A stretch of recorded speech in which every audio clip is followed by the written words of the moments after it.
Hey skiers, I'm Jeff from skiessentials.com. And I'm Bob. How's it going? Bob and I are here today to talk about the 2026 Elan Ripstick 96 and Ripstick 96 Black Edition.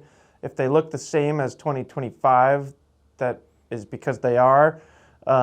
We've never done like a dedicated in-studio review for these new skis, but we have talked about them a lot.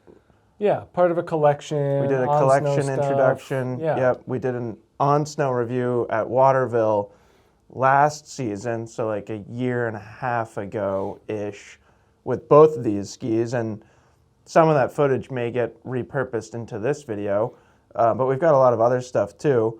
And then we've had ski test videos on both of them. They've been in comparisons, but I still think it's worth standing here and having a conversation about them because they're just very interesting and very different skis. Yeah, and certainly not like from each other, from everything else. Yeah, totally, and a marquee ski in Elan's kind of history as well. Yeah, I also think that this will likely be a very interesting conversation because there are a lot of videos where Bob and I stand here and talk about how much we both really like a ski, and not to put you on the spot here, Bob, but I don't think you're gonna like lie about it. I really like both of these skis. Like genuinely, I really enjoy skiing them, and I'm not typically a directional mid-90s skier, but I never pass up a chance to ski either one of these skis, and I think it's safe to say that you don't particularly like them. I don't feel very supported by them, and I'm interested to hear if other people that are in the 6'2", 225-pound realm have similar experiences as I do, and whether it's just a weight and style thing or if there's something else going on that I'm not keying into, but I am interested to hear feedback. I think it's a weight and style thing, and I don't necessarily think that you need to have both. Mm-hmm. You know, like I think you do have both, because I've talked to, like I do think ripsticks are interesting because there's inconsistencies in the feedback and response to them. Yeah. You know what I mean? Yeah.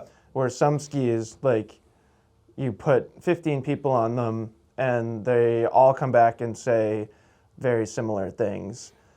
The ripsticks, you tend to either get people that are like, that was incredible, I love this ski and I want to own one. Yeah. Or you get people like yourself that are like, that just doesn't work for me. Right. It's like, I can't really think of another ski that's that like polarizing. No, but of those people, I would also say that well over 90% of them will say, there's something interesting about this ski. Oh, yeah. Whether it's the lightweight, the mobility, the agility, the uncommon energy you get, you know, the amphibio profile. There's lots of unique things that we can talk about that at least leave an impression on people. Yeah. Yeah, they're pretty interesting. Yeah. So with that said, do you want to talk about construction? And obviously we have two different skis up here, so you're going to have to talk about two different types of construction, but they're similar, so that helps. Yeah, give me one of those greens and we can start here because everything that's in here is also in here. So black just takes the greens build and adds to it. So the base build here is their carbon deck technology. They do use their tube-light wood core consisting of poplar and paulownia. So the tubes, as we've talked about forever with ripsticks, they mill out sections of the wood core and then place carbon rods in those sections. So those run pretty close to the sidewall on the inside, and that three-dimensional 360-degree application of carbon is incredibly unique and very specific to Elan, and it does the bulk of the heavy lifting when it comes to creating the unique aspect of the construction of these skis. Yeah. So they really key into not only putting energy into the ski, they mill it at mirroring the side cut. So they're putting these straight tubes in under pressure already. So there's, is it latent or kinetic energy? I can never figure them out. Potential. Potential. Right? One of those energies is already built in. I'm sure our physics friends will chime in, but So yeah, it's already under stress. So there's built-in energy. And then having that tube or that rod application just delivers a different type of responsiveness no matter which way you flex the ski. So it's pretty interesting how they do that. And that's just a cornerstone of Ripstick technology and feel. On the bottom of the ski, we get 2 strips of unidirectional carbon. This is where the asymmetry comes in. Elan has like a big step up on other companies because they're able to build right-left specific skis, and then they can be super creative with their materials and how they put them in there. So this is the right ski. So on the inside edge of what would be your downhill edge is a longer carbon strip, and on the outside is a shorter one. Inside edge of your downhill ski? Yeah, I said that right? Yeah, Inside mostly. edge of downhill ski? Yeah. Yeah. So more longer carbon here, putting more emphasis on that edge, and then shorter on the outside, making it feel a little bit more drifty. And that's kind of the key to making these things feel very connected and very cohesive to your feet on the snow. Do we still get asymmetrical shape too, Bob? Yeah, we do. It all works hand in hand? It all goes together. One of the things that we lost, or rather gained, is the implementation of a flax laminate here in the forebody of the ski. No more vapor tips? No more vapor tips. I have a black edition from 2024, which is vapor tip full. And what this has done is allowed them to thin the core profile a little bit because they're not using as much material in the forebody of the ski. And that's kind of that's a better or worse type of thing, depending on how you're looking at it. For years, I kind of wanted vapor tips gone in my Ripsticks, and then they got rid of them, and I kind of want them back. Yeah, it is interesting how that happened for you. Yeah, so the byproduct is that by thinning this forebody here, they're making it more flexible, and this is kind of part of where I run into initial issues here. It's not like homogeneous flex pattern. No. It's really like, I would say from the 96, from these numbers up, very much in that area is where you start to see it's like more of the flex come in. And then, mid-body. Underfoot, it's like pretty stiff. Even the tail. Yeah. Yeah. It's pretty interesting. Not a whole lot of flex there. Yeah. This green here, we have a couple different skis to weigh here. This is the 182. Come on, scale. And this is 1,686 grams on the right ski. Do you want to put yours on there? I think mine was 17 little something. more. 1710. Yeah. That's pretty good. So we stand up here and weigh a lot of skis, and a 20-gram difference between a pair is pretty good. Yeah. So that's green. All of those things apply to Black Edition as well. We're adding 2 more carbon tubes, so quad rod technology. We get one through the forebody in the center, and then one through the tail in the center. In addition to that, we also get a C-ply laminate on top of the core, and this is, again adds to the asymmetrical build, kind of mirroring what we see with the unidirectional carbon strips on the bottom. It is placed on the inside edge of the downhill ski as opposed to the uphill edge or outside edge of the uphill ski. Yeah. So 1, 2, 3 more applications of carbon in the Black Edition. Now, since they're milling out wood and replacing it with carbon, the rods don't do much for weight. It's really that extra laminate of carbon on top that's going to add not a whole lot. This one's 1713. Yeah, they're really quite similar really between the two. 1732. So, yeah, I wouldn't say that these are really different skis in terms of the weight, and I also wouldn't say they're very different in terms of flex, again, kind of from the numbers forward. Quite flexible in the shovel. Have one? Yeah, this one there. It's really hard to tell much of a difference. It's not a crazy difference, is it? No. It is stiffer, but not like drastically so. No, and I think that, when we get to performance, that's when you're going to kind of feel that there's, it's not stiffness that makes the black edition feel different. It's that It's carbon a little that smoother. makes it smoother. And we normally don't think about carbon as a damping agent in skis. Yet when it's used in a three-dimensional format through the center of the core, it is. So those third and fourth rods do most of the work when it comes to smoothing out the ski and making it feel a little bit damper. Almost like you have a Titanal plate underfoot or something like that. Here's a question for you. Okay. We're kind of sneaking into performance a little bit here, but thinking back to 2024, the previous version of Ripsticks, do you feel like Ripstick and Ripstick Black Edition are closer in performance than they used to be? Yeah, so we don't have a 24 green here, but we have a 24 black. Yeah. And I felt that the difference between 24 green and 24 black was greater than 26 green and 26 black. Yeah, because that was like shocking. The first time I went from a non-black edition Ripstick to a black edition Ripstick, it may have been 106. I can't. It was both in my experience. Yeah, I don't remember which ones I did first. Yeah. But I do remember the reaction or the experience and just being like, what the heck did you put in that? Like, that thing is insane. Yeah.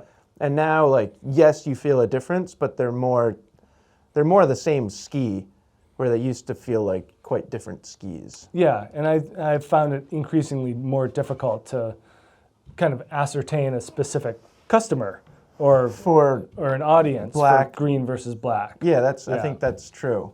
I think like now it's more like you just decide you want a Ripstick 96. And if you want to spend $150 more, you get a little bit better vibration damping. Yeah. And that's like about it. I think so. I think like 24, it was performance. It was green, black. Yeah. And then in 26, it's damping. It's green, black. Yeah. So I do think they're closer. Yeah, I think performance is real similar. Do you want a slightly more refined Ripstick 96, then get the black edition. But we can talk about that more as we go along here.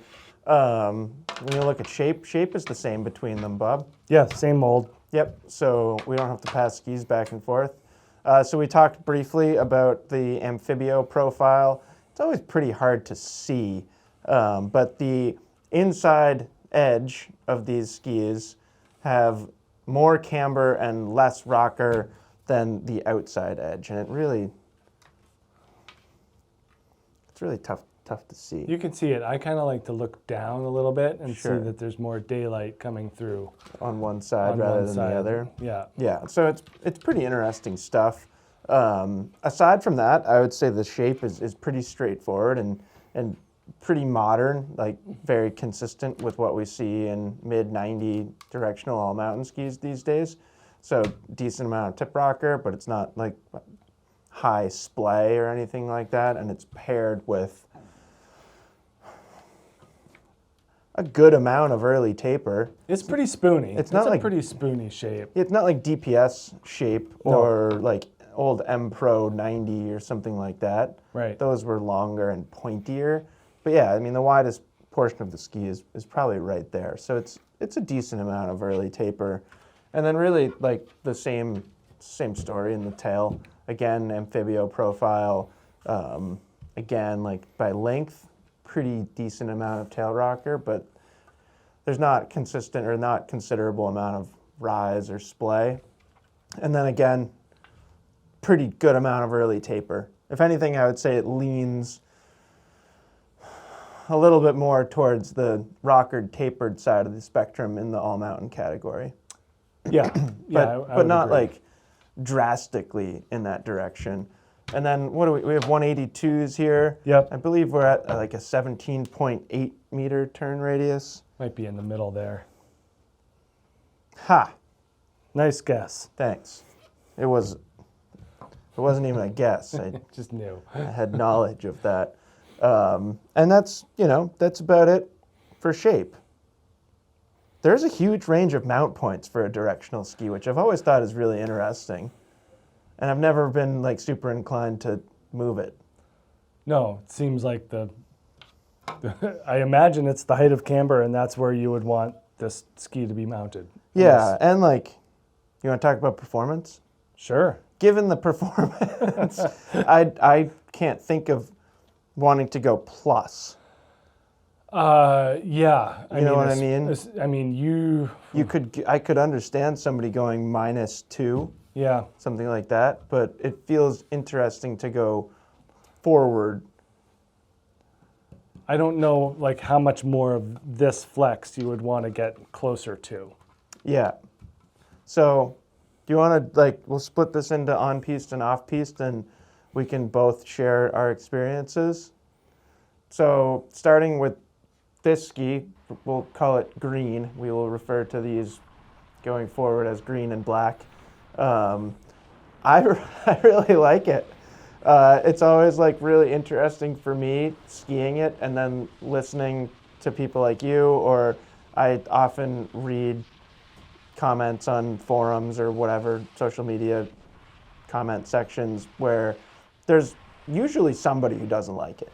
Yeah. You know, usually somebody's like, that thing can't turn, like it has no business carving a turn. And then I'll like go back and like watch the footage of me skiing it just to like make sure that I was actually doing what I felt like I was doing. And like, yeah, I love the way it turns. Yeah. It's so, like, for me, it's so easy to bend. And I've always thought that, you know, although they're soft flexing skis, I've always thought that they have at least really good torsional stiffness right here. They might not have good torsional stiffness up here, but once you're in the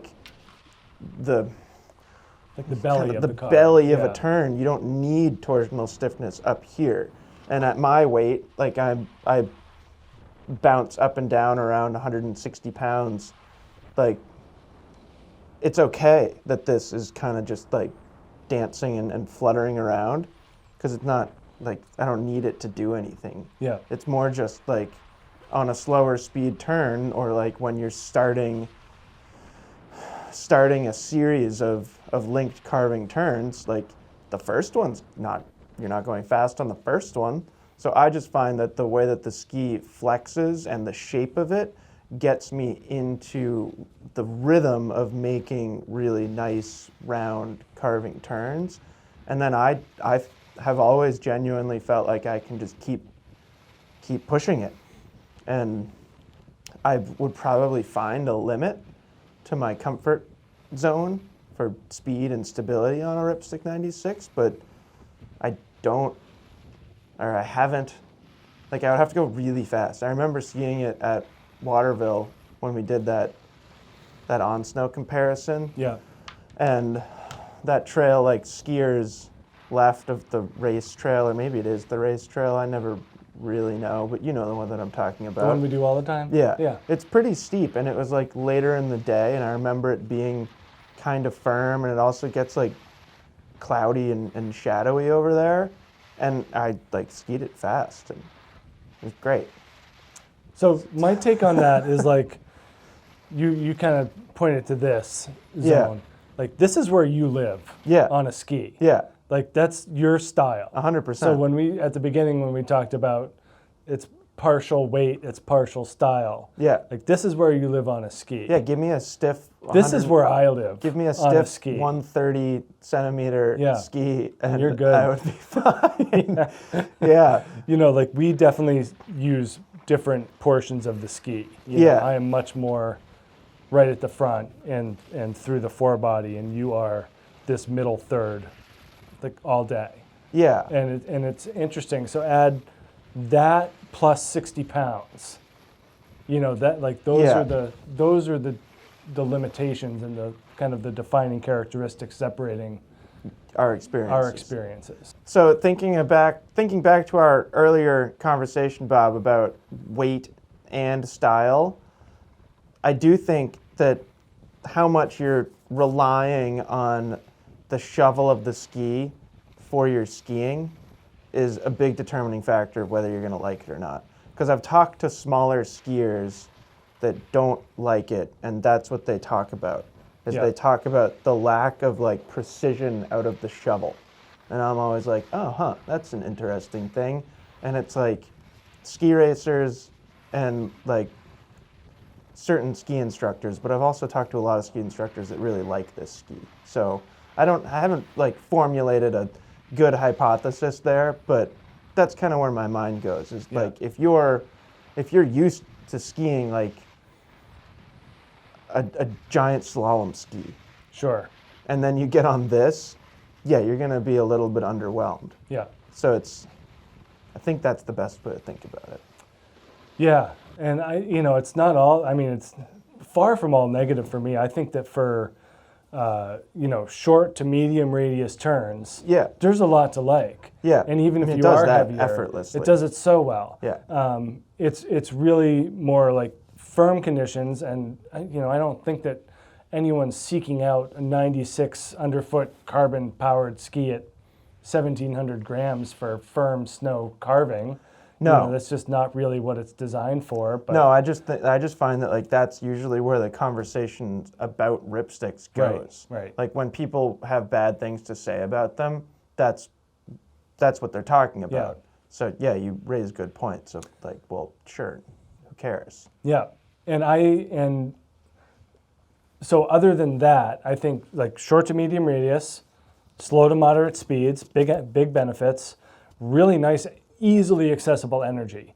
There's no problem getting the pop out of the ski. Yeah. So that's a big plus for a lot of skiers, is that they're going to find that they can get this thing to tip up and be on edge and make that 17.8 in this length super easily. So yeah, there's benefits for sure. But when I get into it, and this applies for both Black Edition and Green, is that I just push through this just too easily. And it just doesn't give me the support that I'm looking for, especially in the initiation phase of the turn. Yeah, no, and I mean, it makes total sense. Yeah. Yeah, I'm glad you brought that up, like the short and medium radius turns, because it does that so well. So I did ski the longer one. I skied the 189 in all ripsticks this year. That was kind of a goal, because they were hard to find last year. Yeah. So I got on the longer ones, and it pushed the problem a different direction, but it didn't eliminate it.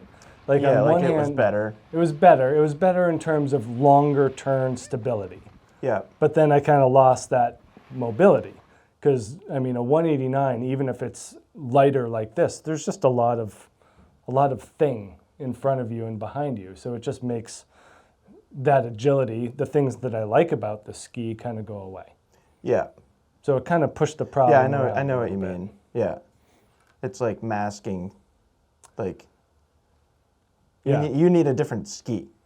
Like changing the length is not going to fix the problem. It's like daylight savings time. It's like moving an hour to the other end of the day. Yeah. Like it doesn't solve the problem, but it moves it around. Yeah. Now, so I feel like I mean, at least proven to myself that they work really well for me, because every time I ski them, I have a great time. Understanding that maybe they don't work for you, do you agree that it's a beneficial tool and a ski that like a huge percentage of the skiing population should consider? We use the mantra, like the M7 as an example, a lot, and I think that holds true here, that a good portion of mantra skiers would be much better served on a Ripstick 96 of either color. Yeah, or Enforcer, or insert whatever stiff, heavy, popular ski. You're just gonna have more fun, and it's less work. Like if you like the demand, if you like pushing through a ski, then sure, there's stronger options. But if you aren't in that category and you like, I mean, this is one of those ones where the return on energy investment is super high. Yeah, you put in so little and you get out so much. I mean, I've skied like all over the country and all over the world, and it doesn't matter where. Any mountain I've ever been to, maybe Alta is the exception. There are a lot of really good skiers there. Any mountain that I've ever been to, with the exception of Alta, maximum 10% of people out ski this ski. Yeah. Maximum. Yeah. Alta might be like 30, which is wild. Place is crazy. Yeah. We talked about it a little bit, but Black Edition, groomer performance, I don't notice a huge difference anymore, aside from just being a little bit smoother.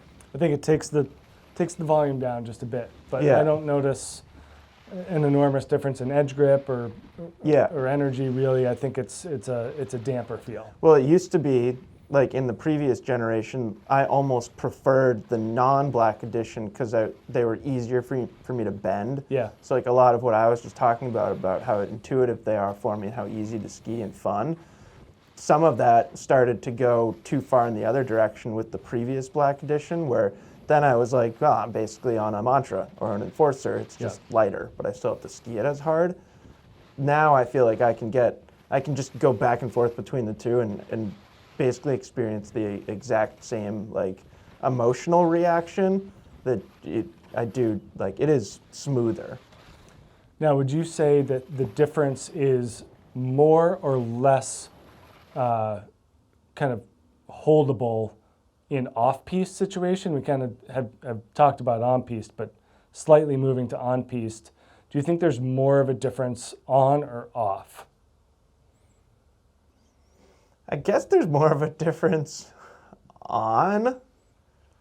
I'm ready to talk about off-piste. Yeah, I don't notice a difference between them off-piste at all. Yeah, I think that and I wrote this in my article. I'm glad you agreed. I think that that you have to get this thing going a little bit faster to tell the difference. To feel what it can do. Yeah, so if you're bumps, trees, more technical areas, softer broken snow, you're just not skiing that fast generally to make the carbon more activated. Yeah, I mean, I think that's all it is. I mean, they're basically the same weight, and they're basically the same. They are the same shape. Same shape, yeah. And they're basically the same-ish flex now. Yeah. So yeah, if you're taking if the thing that makes them different on a groomer is vibration damping, you don't get very many vibrations when you're skiing. At least if you have good snow and you're skiing off-piste, you're in soft snow and you're making slower speed, shorter radius turns and skidded turns and stuff like that. So yeah, I think but I mean, just take that out of the scenario. It certainly makes the rest of this video a little simpler because we don't have to talk about them twice. Just speaking to Off-Piste Performance, I think they're fantastic. I'm curious, for similar reasons. I mean, I really like that the tip is soft because it never feels too engaged, and I can just flick it over there and dump speed, which I kind of need to have that ability because I tend to get myself in trouble skiing off-piste. So I think they're awesome. I have always said this about these skis, that they are a directional ski and they do directional ski things, which mostly are benefits. Like the tips don't dive as much and stuff like that. But I've always kind of felt like I'm on a twin tip when I'm skiing on a Ripstick because they let you ski with a lot of creativity. Yeah. They are fun. I am curious about the flex and the shovel for you and how that works in moguls. There's a long clip of you skiing your skier's right line on hayride, I think on this ski, on the green here. So how does that work? The hard part for me is, like you said, just dealing with that. Yeah. Dealing with this, and then we were playing around beforehand. Counterflexing. Yeah. So it's not just the one way, but I've always felt on either of these skis, not the older one, that when my skis hit a bump and flex up, then the tips kind of go the other way. Yeah. Because I'm heavy Yeah. and I'm constantly driving forward, that's my style. Yeah. And I'm driving forward in my boot and my weight is coming over and the ski feels that and it starts to bend the other way. So I end up, you can kind of see how flat, you can make it pretty flat pretty easily. And so that happens to me and I don't feel very supported by the ski starting my next turn. Yeah, So I mean, I do get a little bit nervous in those situations. it's very interesting because like the things that make it work well for me off-piste are the exact things that make it challenging for you. Now that said, like you said, I totally agree. You can put this thing anywhere. Yeah, If you need to put it over there, it's already there. yeah, The ability of this to be halfway through its next turn before you've even finished your first, like that's a unique trait to Ripstick. I mean, it is extremely quick and agile and mobile, and the asymmetry factors in as well. I think that's it feels like, so smooth. That's why I wish for more things, because I do think that the asymmetry gives it such a cohesive feel. Yeah, and like super intuitive. It's so easy to keep your skis parallel. Yeah. You know, like on stiffer skis, like I always kind of, my right foot will kind of wash out, wedge out a little bit. A little bit, yeah. And on any footage I've ever seen myself on any Ripstick, it's just locked parallel. So for skiers that are either have trouble or they're looking to make more progress in a parallel format, the profile works. Yeah. The Amphibio profile works. It does what it says it's going to do. But yeah, for bumps and stuff like that, it takes all my focus and concentration to maintain my fore-aft balance. Yeah. Otherwise, the ski is not helping me out. Yeah, that makes sense to me. Again, all of those, like the things that you don't like about it in moguls are why it works really well for me, because I can get out of trouble really quickly. I don't have that much more to say. What's the closest comparison? That's kind of where my brain was going next. K2 Mymender 96C? It's that and not Atomic Maverick 96 CTI? Nope. It's K2 more than that. No. That's fine. I see where you get. I think the taper, there's something to the tip shape of that new there, Maverick is very Ripsticky. Yeah, the support level is vastly different. Yeah, that the ski's a little Atomic is stiffer. much more supportive. Yeah. Like Line Vision 96. Yeah, that's something like an that. interesting That's a one. lightweight, mid-90s ski. There aren't many because they're pretty unique. Yeah. I think that's kind of like, that's the big story. Right. When it comes to comparisons is no one else puts carbon rods in their skis. Yeah, So or builds them asymmetrically. Yeah, so it does put these in a very unique category. Yeah. And really few companies implement this type of sophistication into the construction and the shaping. Yeah, totally. You know, I think like Vocal, you could yeah. put an argument there, like Blizzard with their new flex form type of constructions are pretty intricate, but Solomon does some pretty cool stuff. yeah, Sometimes with certain skis. yeah. They at least can. But this is next level stuff. Yeah. Yeah, it's pretty cool. Yeah. So that's it. I think that's the full story. Definitely let us know if you have any questions or concerns. If you think maybe you're like Bob, or maybe you're like the 10%, the maximum 10% of people that I see at different ski areas. If you're concerned that it's not going to be for you, let us know. And it's usually pretty easy to tell, like just based on like weight and a brief description of how you ski. Yeah, and that said, your 160 to 180 pound intermediate looking for a nice, easy, fun. I mean, how many of those are there? Millions. Millions. You know, like that. Like Yeah. that's what this is for. And that's like the sweet spot. Yeah, and it's not like an expert couldn't love it. You know, they certainly can. I like to identify as an expert yeah. skier. I don't know that I don't have an official certificate anywhere. That'd be cool. Should start giving those out. Yeah, I think that like that person needs to come about it more organically. Yeah, that's a little tougher. Yeah. But yeah, certainly let us know if you have any questions about Ripstick 96 or Ripstick 96 Black Edition, and we will talk to you soon.